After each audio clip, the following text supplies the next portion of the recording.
Hey guys, so I thought today I would take you along as I'm replacing a couple of my broadleaf evergreens that didn't make it through the winter time.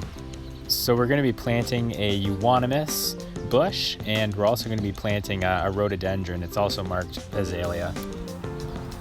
So unfortunately, the Cuba japonica that I had in the side garden did not make it through the winter time. It still has a tiny bit of green, but basically at this point I'm going to consider it a goner. So I was definitely disappointed that I lost it. I'd had it for 4 years, but this previous winter was just probably the harshest out of the past 4 years that we had.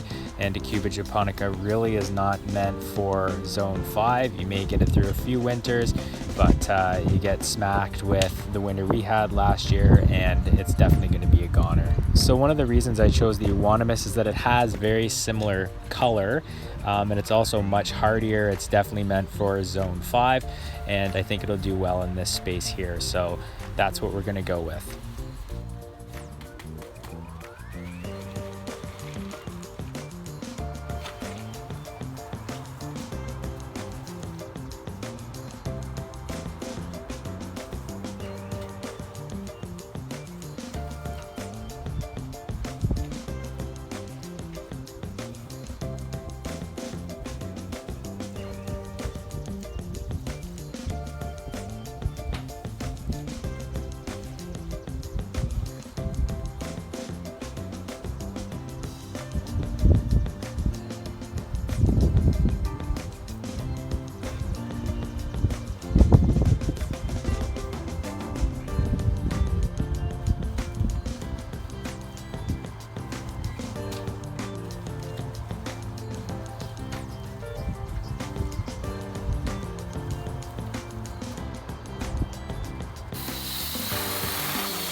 So the Inkberry holly I had in the back was a bit of a shocker, actually. It didn't make it through this past winter. It completely browned out. It's rated for zone 5, but it didn't make it, I think, basically because of the location that it's in, up close to the deck, frozen all winter long. And again, we had a really tough winter.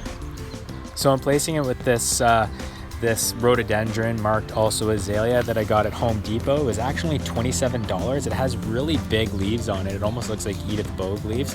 If anybody knows the variety, feel free to comment below, but I'm pretty excited to try it. I hope it's hardy enough. I mean, generally in the big box stores here, you find plants that are hardy to your zone, so I'll cross my fingers and hope that it'll be okay.